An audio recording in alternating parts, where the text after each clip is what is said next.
child, my beloved, draw closer to this message.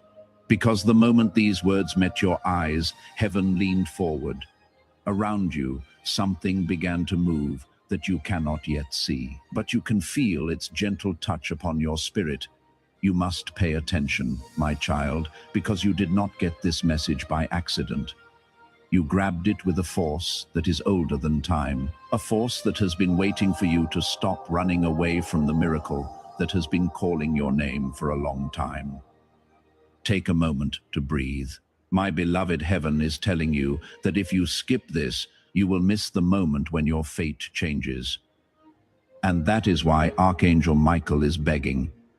That is why Jesus is calling your name in this message. My child, if you feel like you are shaking right now, it is because your life is about to take a huge turn.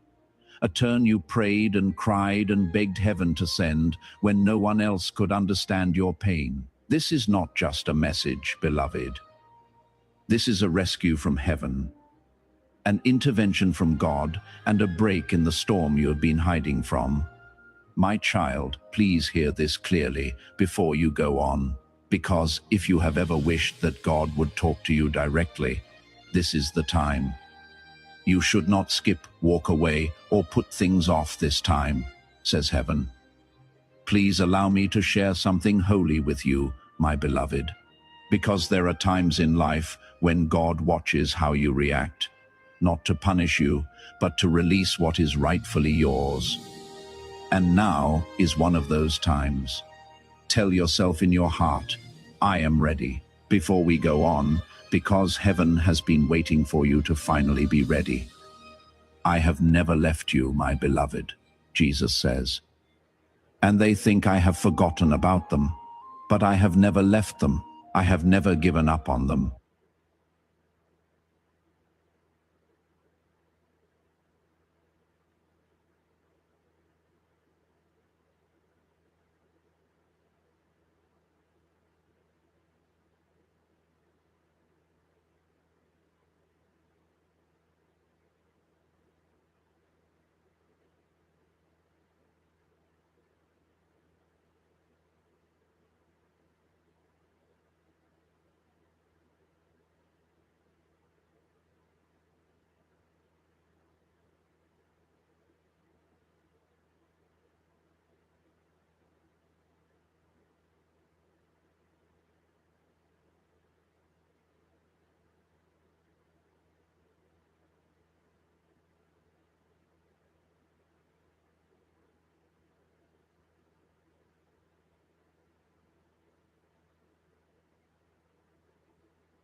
and the circumstances that are trying to get the best of you.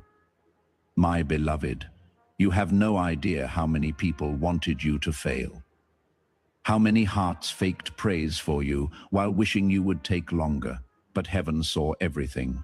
And now it has decided, enough is enough, my child. Your breakthrough has already begun. Which is why this message feels different, why your heart is drawn to it so much. And this message is just a confirmation, beloved. You have cried alone for too long. And Jesus says in a whisper, you have been fighting by yourself for too long. You have been through storms that should have broken you, yet you have still been chosen. You are still breathing, and you are still standing. My child, every time you thought God was quiet, He was actually moving things around behind the scenes, and every time you felt like you were being ignored, heaven was working away in silence at this very moment. My beloved, everything starts to open up, but heaven is sending out a warning that you might delay what has already been written for you if you skipped out or turn away again. You requested a sign, my child. You asked for clarity. You asked for a message that would make you feel better and help you find your way, and that message is here. Before we go any further, I need to share something God put in my spirit for you. Because if you want heaven to continue showing you the way, you must subscribe to the light that is calling to you. Clicking that subscribe button is an act of faith. It is your way of telling heaven that you want to stay in perfect prophetic alignment and make sure you get all the divine instructions you need.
The Bible describes what will happen to the United States in the last days. It is terrifying, not one prophecy. 5. Written across 6 centuries by 5 different prophets who never met each other, never lived in the same century, and never knew a nation called the United States existed. And all 5 are converging right now on a single nation. One says it disappears from the final world order entirely. Another says it falls in a single hour. A third names the exact line it crosses before the collapse begins. A fourth describes the internal decay that makes the collapse inevitable.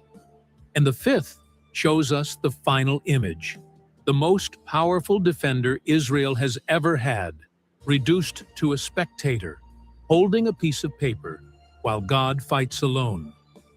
These 5 prophecies are not scattered. They are connected. They tell one story, and that story has one ending. By the end of this video, you will understand the destiny of America exactly as it was written in the Bible, centuries before America existed. And it begins with a silence in the book of Daniel that almost no one is talking about. Prophecy 1. The missing superpower. For nearly 250 years, the United States has been the most consequential nation on the modern world stage.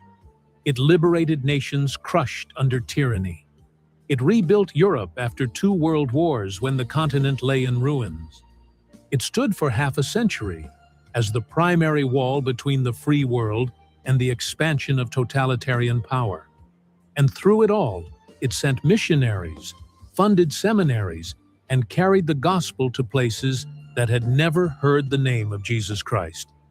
God used this nation. That is not a political statement. That is a historical one. But the Bible does not promise that the nations God uses will remain on the stage forever. He used Babylon, and then he ended Babylon. He used Persia, and then he ended Persia. He used Greece, and then Rome, and then every empire that followed. Each one served his purpose. Each one eventually left. The question is whether America's time on the stage is reaching its end. In Daniel chapter 7, the prophet receives a vision of 4 great beasts rising from the sea. Each beast represents a world empire. The first is a lion with eagle's wings. Babylon, the dominant power of Daniel's own day. The second is a bear raised up on one side, with 3 ribs in its mouth. Persia, which conquered Babylon and rose to dominate the ancient world. The third is a leopard with 4 wings and 4 heads. Greece, the empire of Alexander the Great, which moved with terrifying speed and then divided into 4 parts after Alexander's death. And the fourth beast, unlike anything Daniel had seen before, is described as dreadful, terrible, and exceedingly strong. It crushes everything in its path. That is Rome. This is not interpretation. This is history. Every beast in Daniel's vision has a verified, documented historical fulfillment. Daniel wrote this vision in the 6th century before Christ. The empires he described rose and fell exactly as the vision indicated. But Daniel's vision does not end with the 4 beasts. The fourth beast, Rome, produces 10 horns. Daniel 7:23 and 24 explain that these 10 horns are 10 kings who will arise from the territory of the 4th kingdom. They are not a new empire rising from somewhere else. They are 10 kings arising specifically from the geographic territory of Rome, Europe, the Middle East, North Africa, the ancient Roman world. Revelation chapter 17 confirms this structure. 10 kings who have not yet received a kingdom, but who receive authority for 1 hour with the beast. Their power is geographically anchored. Their origin is specific. They arise from the old Roman world. And here is where the silence becomes deafening. The United States does not fit anywhere in this structure. It is not one of the 4 beasts. It is not one of the 10 horns. It is not identified as an ally of this final coalition, or as an enemy of it, or even as a nation watching from a distance with concern. The most powerful military force in human history, the nation that has shaped the modern world more than any other, is simply absent, not mentioned, not implied, not present. There are only 3 explanations for that absence. The first is that the United States collapsed before the final world order forms. The second is that it was absorbed into a larger structure and lost its independent identity. The third is that something removed it, suddenly, completely, and permanently, before the 10 kings rise to power. The final power structure of this world does not include a Western superpower seated at the head of the table. It does not include the nation that has commanded the global economy, projected military force to every corner of the earth, and shaped the culture of every nation through its entertainment, its technology, and its currency. That nation is gone. And one prophet described exactly what that removal looks like. He wrote about a power so dominant, so wealthy, so deeply woven into the fabric of global commerce that when it falls, the merchants of the earth stand at a distance and weep. He wrote about a fall so sudden, so complete, and so total that the entire world is left in shock. and he said it happens in a single hour. Prophecy 2. Babylon, the Great Revelation. Chapter 18 describes an end-times power called Babylon the Great. Before we go any further, we need to establish what this is not. This is not a reference to ancient Babylon, the city in modern-day Iraq. Ancient Babylon was destroyed centuries before John wrote the book of Revelation. The Babylon of Revelation 18 is a future entity. It is described not in terms of the ancient world, but in terms that could only apply to a power of staggering modern reach and influence. John describes it in profile, not by name, by characteristics. And we are going to read those characteristics carefully, because the evidence is in the details. The first characteristic: all nations have drunk of the wine of her influence. This is not a regional power. This is not a continental empire. This is a nation whose cultural reach extends to every nation on earth. Its music, its films, its fashions, its values, its language, consumed by the entire world.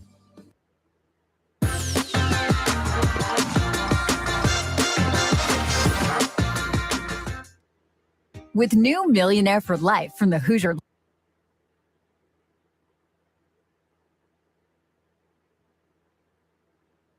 The earth grew rich through her abundance.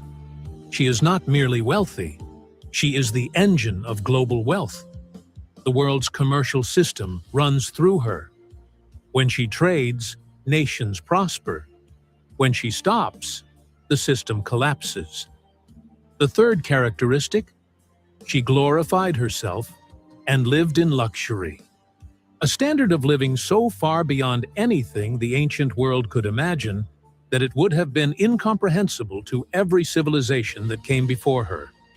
A nation where excess is ordinary and abundance is assumed. The fourth characteristic, and this is the one that stops you cold: she says in her heart, "I sit as a queen. I am no widow. I will never see sorrow." This is the declaration of a nation that has convinced itself it is permanent, invincible, beyond consequence.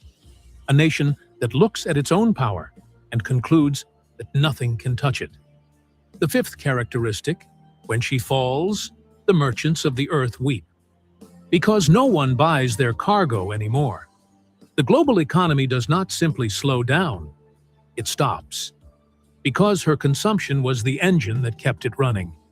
Remove her from the system, and the system has no center.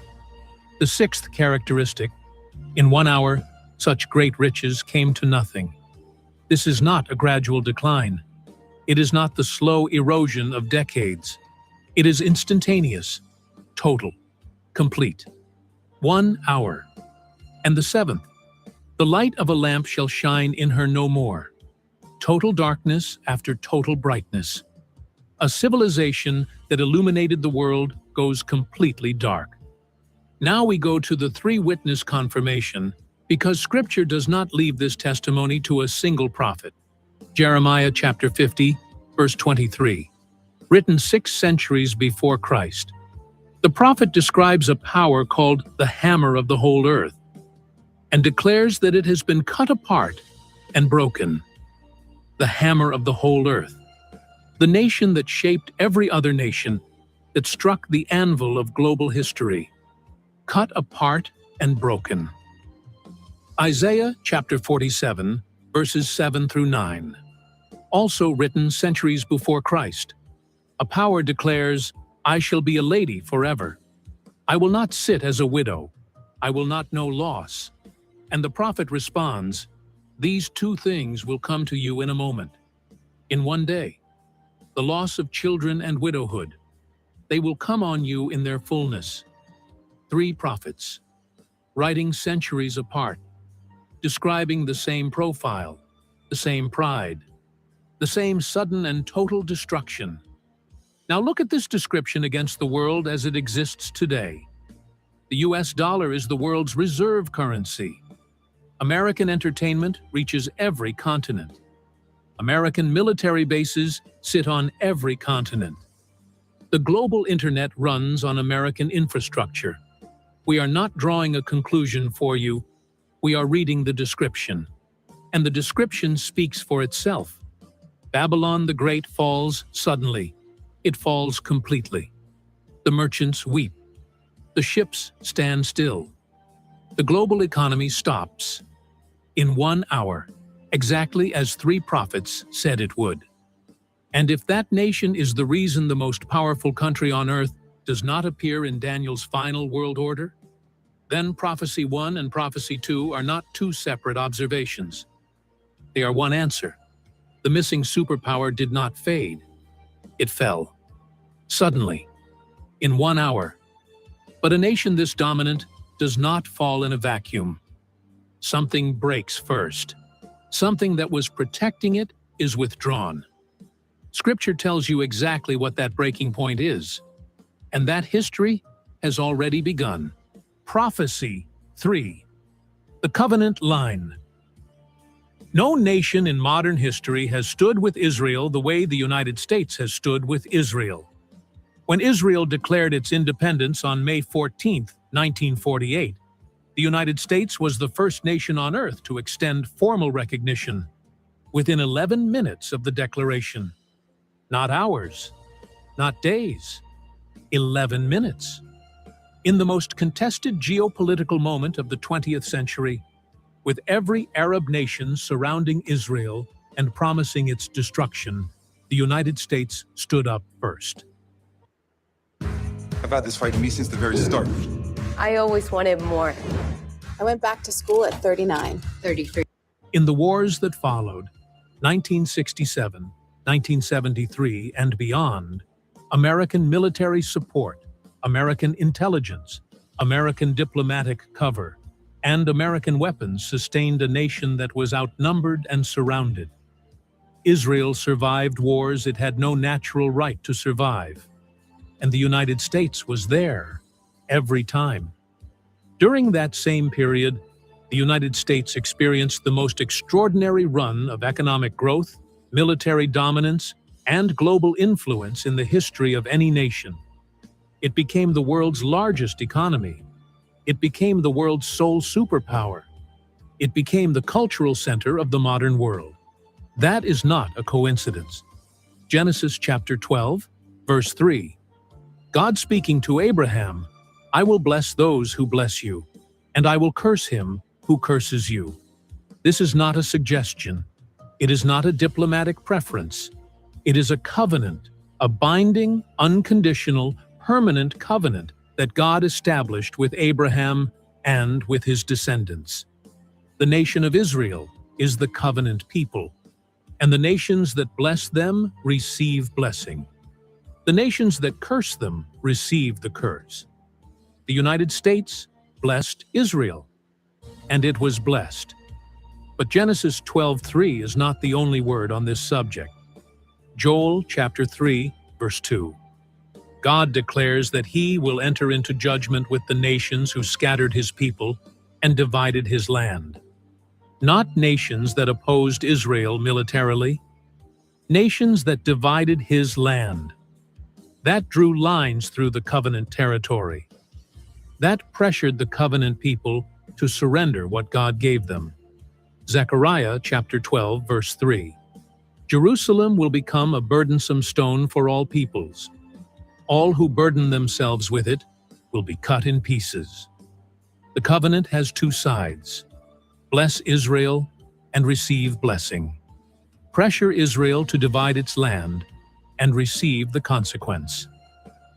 October 30th, 1991. The United States co-sponsored the Madrid Peace Conference, the first time America formally pressured Israel to exchange its covenant land for peace. On that exact day, a rare, violent weather system formed in the North Atlantic. Meteorologists called it the perfect storm. Waves measuring 35 feet crashed into the eastern seaboard. Among the properties destroyed was the private home of the president who organized the conference in Kennebunkport, Maine. Same day, same president, same covenant. August 23rd, 2005. Under American pressure, Israel forcibly removed 8,000 settlers from Gaza. On that same day, a tropical depression strengthened into Hurricane Katrina. Within days, it destroyed New Orleans and displaced 1 million Americans from their homes. Israel's people were removed from their homes. Days later, 1 million Americans were removed from theirs. November 2007. The United States hosted the Annapolis Conference, pressing Israel to divide Jerusalem. Within weeks, the housing market collapsed. Lehman Brothers failed. The stock market lost trillions. The nation pressing Israel to divide its land watched its own foundation divide. 3 dates, 3 crises. Not months later, days. The covenant in Genesis 12:3 does not negotiate. It does not adjust for geopolitics or for which political party holds power. It executes, and the record shows that it has every single time. The nation that was Israel's greatest protector is beginning to waver. The covenant line is being tested in ways it has not been tested before. And the covenant does not change because the circumstances have. But the external pressure on Israel is only half the story. There is something happening on the inside, a departure so significant that the Apostle Paul named it as the precondition for everything else, and it is already underway. Prophecy 4: The Great Falling Away. The United States produced more global Christian impact than any nation since the Roman Empire first carried the faith across the known world. American missionaries planted churches in Africa, Asia, Latin America, and the Pacific Islands.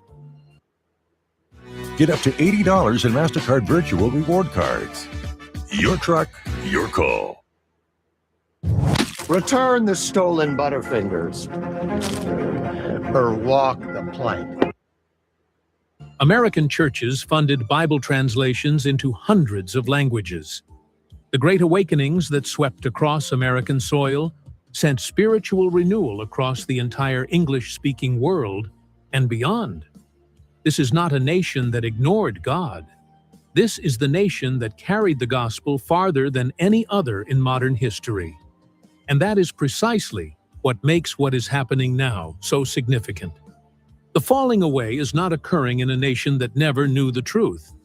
It is occurring in the nation that exported it. 2 Thessalonians chapter 2, verse 3. Paul writes, "That day will not come unless the falling away comes first." The Greek word is apostasia, a departure, a deliberate turning from what was once held and known. This is not a background condition of the last days. It is the precondition. Before the end times sequence completes, this departure must come first. Isaiah chapter 5, verse 20. Woe to those who call evil good and good evil. This is not individual moral failure. This is institutional moral inversion. When the laws, courts, educational structures, and cultural institutions of a society systematically redefine what is good and what is evil. Romans chapter 1, verse 28. God gave them over to a debased mind. The judgment does not come from outside, it comes from inside as a withdrawal. God removes his restraining hand, and the collapse that follows is not imposed, it is self-generated. The progression did not happen overnight. The Bible was once central to American public life, present in its courts, foundational to its educational system, woven into the language of its founding documents.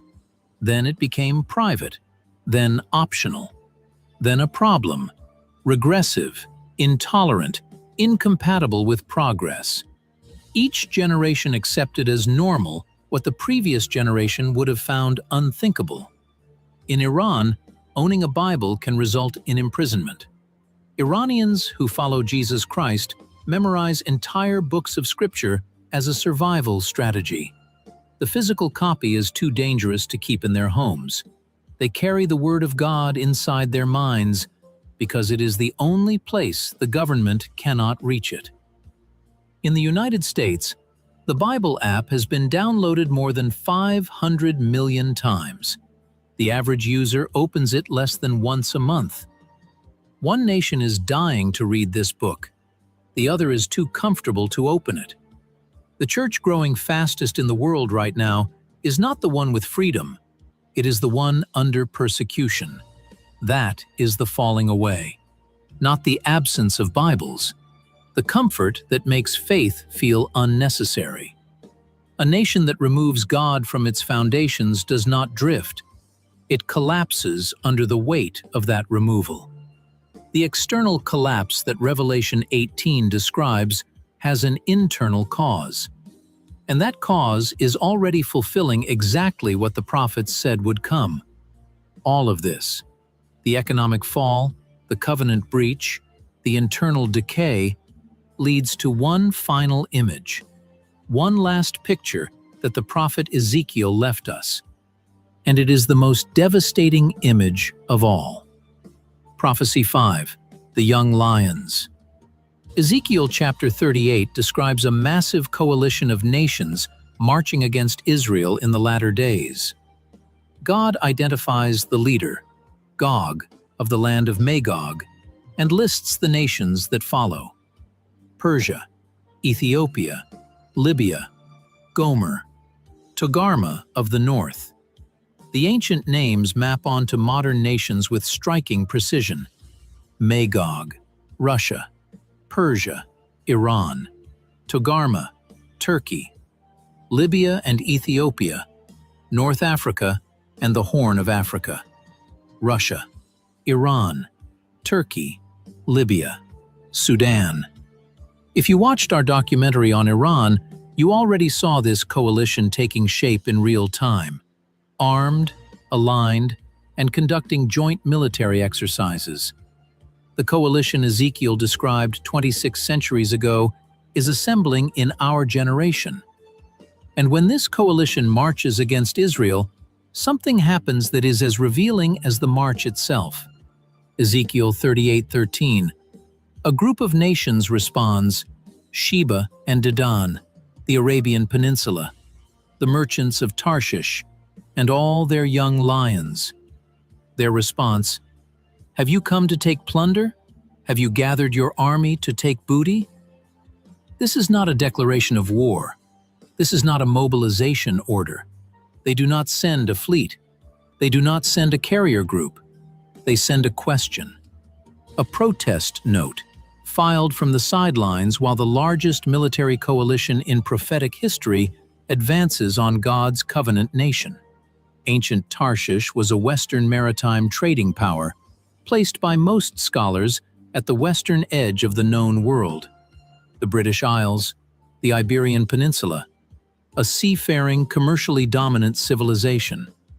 The young lions are its offspring nations, its colonial descendants: Britain, Canada, Australia. Machine learning is advancing, but businesses wonder if some machines can keep up. Let's welcome our new coworker, Jeff. And the nation that emerged from that Western maritime tradition to become the dominant power of the modern world. The nation that recognized Israel in 11 minutes, sustained it through wars of survival, and vetoed resolution after resolution in the United Nations to protect it from international condemnation. That nation is in Ezekiel 38, and its role is not to fight. Its role is to watch. Not destroyed, not conquered, present, but powerless, or unwilling, or both. Standing at the edge of the most significant military confrontation in human history, holding a piece of paper, while the God of Israel responds with fire and hailstones and the shaking of the earth. Ezekiel 38:18 through 23 makes clear that God himself intervenes, not the West, not NATO, not any human superpower, God. Prophecy 1 said the United States would be absent from the final world order. Prophecy 2 said how it falls, suddenly, in 1 hour. Prophecy 3 said what tripwire was crossed. Prophecy 4 said what preceded it from the inside. And Prophecy 5 gives us the last picture, from defender to spectator. From the nation that stood between Israel and its enemies to the nation that stands on the sidelines and files a protest while God fights alone. Closing. 5 prophecies, 5 different prophets, writing across 6 centuries on different continents, addressing different audiences with no awareness of each other's words. And yet they describe one trajectory for one nation with a precision that demands an answer, absent from the final world order, matching the profile of Babylon the Great, crossing the covenant line of Genesis 12:3, collapsing from within through the apostasia Paul named as the end times precondition, and finally reduced from the world's most powerful defender of Israel to a nation that can only watch and ask questions. This is not an attack on America. This is not a political argument. This is what the Bible says. And the Bible has never been wrong about a nation's trajectory when that nation has walked this path. But here is where the documentary ends and something more personal begins. Because behind every one of these prophecies stands not a prediction, but a person. The same Jesus Christ who told his disciples that heaven and earth would pass away, but his words would never pass away, is the one whose words we have been reading tonight. Every empire in this video fell. His words are still standing. That is not coincidence. That is the authority of a king whose kingdom has no end. Daniel chapter 2, verse 44. In the days of those kings, the God of heaven will set up a kingdom that shall never be destroyed. It will break in pieces and consume all these kingdoms, and it will stand forever. That kingdom is not built on a flag. It does not rest on a border. It does not require a superpower to sustain it. It is a throne, and the king who sits on that throne has already conquered the only enemy that matters, death itself. Your nation may not be in God's final kingdom, but you can be. Nations rise and fall. They always have. Babylon fell, Persia fell, Greece fell, Rome fell. The arc of human history is the story of kingdoms that thought they would last forever, meeting the God who actually does. And when every kingdom has fallen, one king will remain. He was there before the first empire rose. He will be there after the last one falls. His name is Jesus Christ, and his invitation has not expired. The question before you is not whether these prophecies are accurate. You have seen the evidence. The record speaks. The question is what you will do with the knowledge that you live inside them. That answer belongs to you, but it cannot wait forever. Which of these 5 prophecies struck you most? Was it the absence from Daniel's vision? The Babylon profile in Revelation 18? The 3 dated crises? Or was it the final image, the young lions, from defender to spectator? This conversation does not end when the video ends. Bring your thoughts, your questions, and your convictions into the comments. I read every one. And if this video opens something in you, subscribe. Because what is coming next on this channel will take everything you learned today and go even deeper.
Ladies and gentlemen, I'm trying not to talk too much.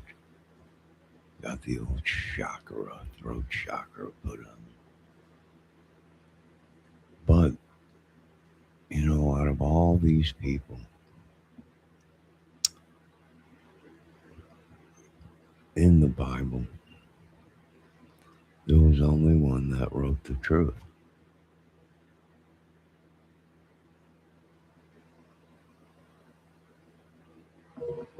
And that's very interesting.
All right, we're coming up on 1 hour.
We're looking for a couple more of these guys, I think, in the Summer Wells case.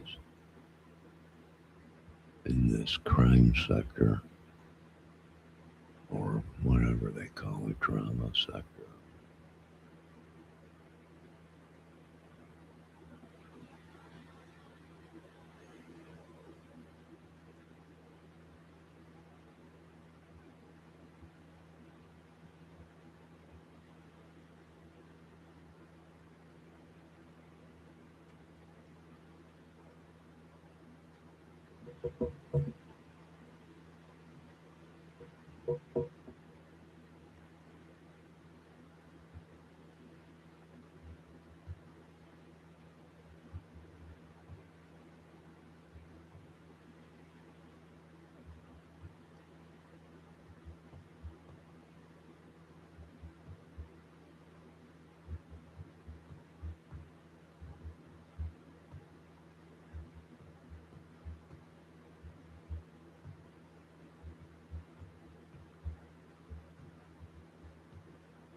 Flattened, people killed, 100,000 without power, and within days, a second potentially more already forming over 36 million people. Scientists are not describing this as a random extreme event. They are describing it as evidence of something systematic, something directional, something that is accelerating. If you have ever looked at a tornado risk map and felt relief because your town wasn't on it, stay until the end. The map is being redrawn. If this has you hooked, subscribe to the Skylab, because as severe weather seasons grow longer and the Tornado Alley boundaries rewritten on the map, we will be here tracking all of it. Drop a comment telling me where you're watching from, and tell me honestly, do you think this storm is a one-time anomaly, or do you think the atmosphere is changing the rules? Now, let's get into it. Part 1, the EF3 that came from nowhere. Something tore through southern Michigan on the night of March 5th, 2026, and it was not supposed to be there. Not in March, not in Michigan, not with winds reaching 170 miles per hour. But there it was, grinding across Branch County, St. Joseph County, and Cass County like nature had decided the rules no longer applied. Homes that had stood for decades were reduced to foundation slabs in seconds. Roofs were peeled off structures the way you'd peel the lid off a tin can. Power lines snapped and fell in cascades of sparks across roads that had become rivers of debris. And in the darkness and the chaos, people died. At least 8 people were killed across the broader outbreak. 4 of those deaths occurred in Michigan alone. More than 30 people were injured, many of them trapped beneath the collapsed wreckage of houses they thought were safe. Over 100,000 customers lost power across multiple states as the storm system continued its northeast march through the night. Union City High School suddenly transformed from a place where teenagers take algebra tests into a full emergency relief hub, became the central nervous system of a rescue operation that no one had prepared for. Here is the number that stops meteorologists cold when they say it out loud. The winds inside that tornado were estimated between 145 and 170 miles per hour. That places it firmly in the EF3 category on the Enhanced Fujita scale, which is the scale used to measure tornado intensity based on the damage it leaves behind. EF3 tornadoes are not rare in the United States taken as a whole, but in Michigan, meteorologists are describing this as one of the strongest tornadoes to strike that state in roughly 50 years, half a century.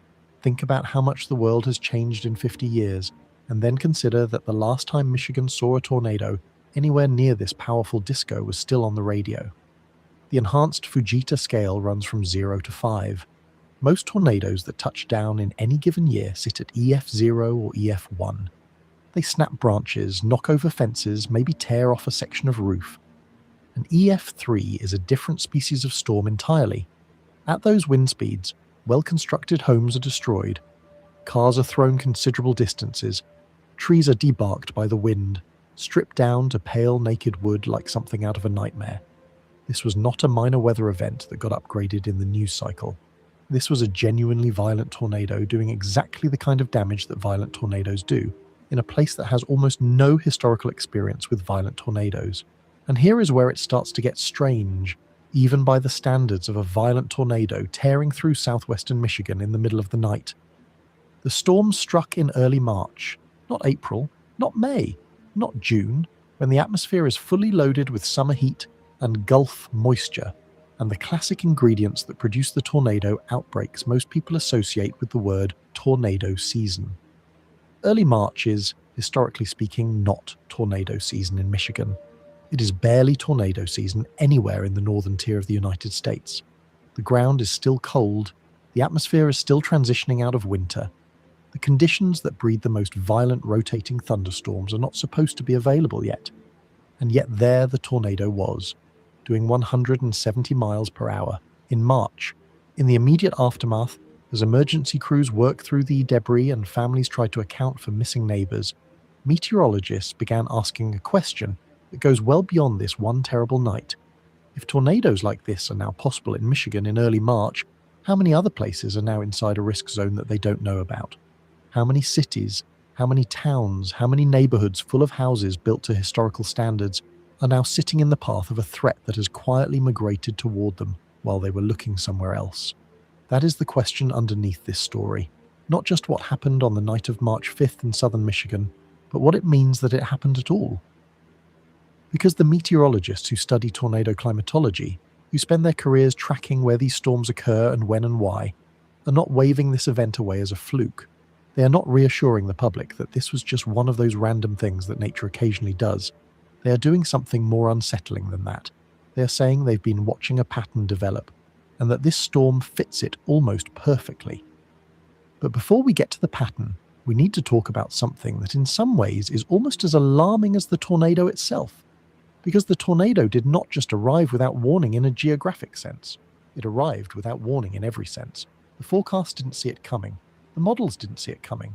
And the implications of that failure go far beyond one storm on one night in one corner of Michigan. Because if the forecast missed this one, the question you should be asking yourself right now is, what else are they missing? Part 2. The forecast gap that has meteorologists uneasy.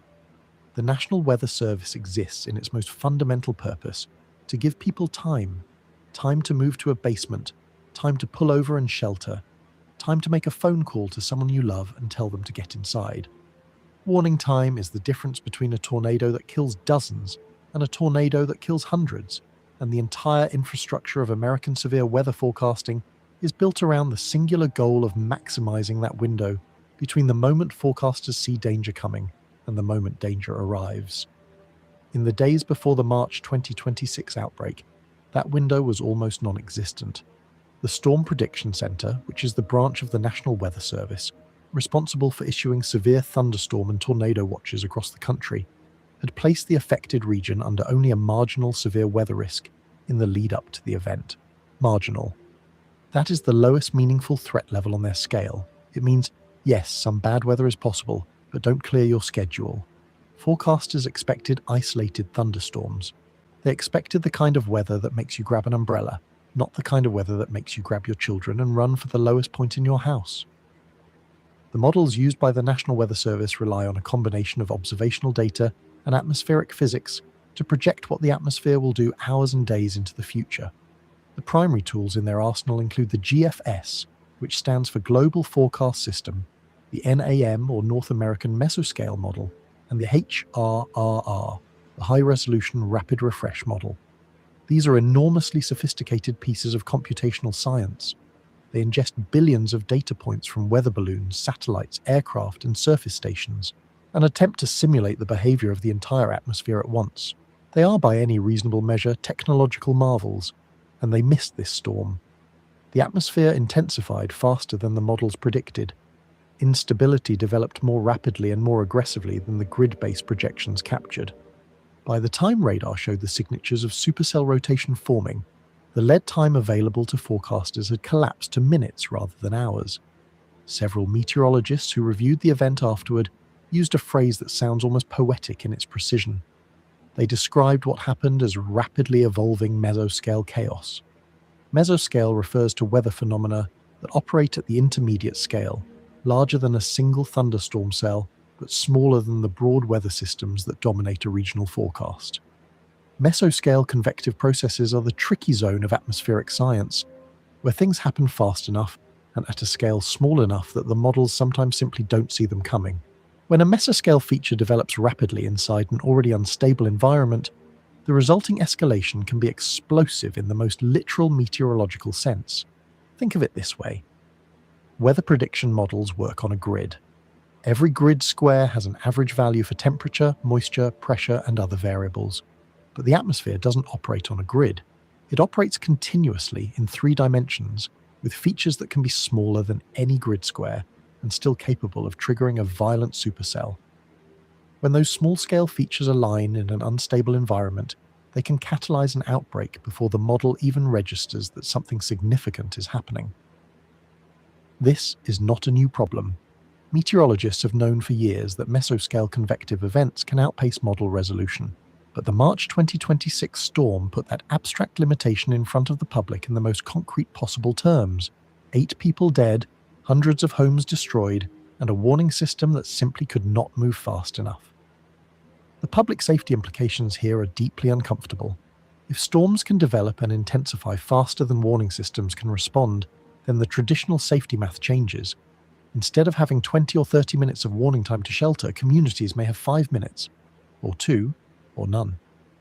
And in a world where more people than ever live in suburban and exurban communities far from traditional storm shelters, 2 minutes is not enough time.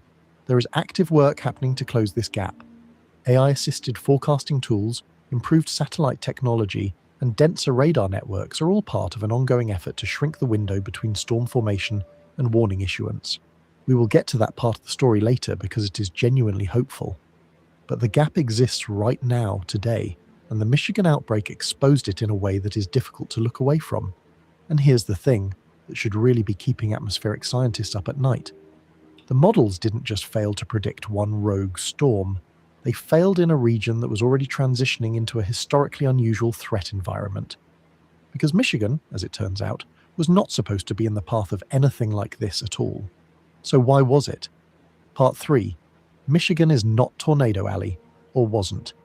Every American schoolchild learns the same mental map of tornado risk. The great diagonal swath of the Great Plains, running from North Texas up through Oklahoma, Kansas, and Nebraska, painted in perpetual red and orange on every severe weather graphic you've ever seen. Tornado Alley. The place where Dorothy got swept away, where storm chasers in pickup trucks spend their springs driving toward rotating clouds that most sensible people drive away from. That is where tornadoes happen. That is the deal. Michigan was not part of that deal. Michigan's historical tornado record is not empty. Tornadoes do occur in the state, but the overwhelming majority of those tornadoes sit at EF0 or EF1 on the intensity scale. They break trees, they damage outbuildings, they occasionally tear off a section of roof or shatter windows. They are genuinely dangerous, and people have been hurt and killed by them. But they are not the kind of storm that demolishes an entire neighborhood in the time it takes to run from one room to another. EF3 tornadoes represent a small fraction of all tornado events nationwide in any given year. Most tornadoes.